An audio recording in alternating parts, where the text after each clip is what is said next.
Eto, check na natin. So, 19 volts. Nalagyan natin, 19 volts.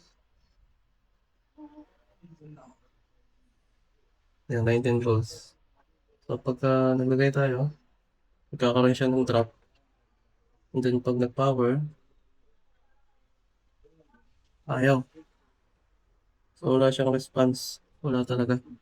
So, ibig sabihin may short yan kasi may drop na nagaganap eh.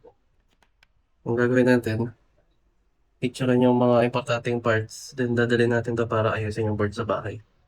So, picturean natin yung parts, tapos send sa conversation na custom daw. Para secure yung mga parts nila, sure na hindi mapapalitan. Ayan. Ayan, papasan natin yung laptop. Dito to sa ano eh, Malabon, Santa Cruz, Manila. So, hindi ko na nakita kung paano ko ginawa, pero ang ginawa dyan, nirepair yung board.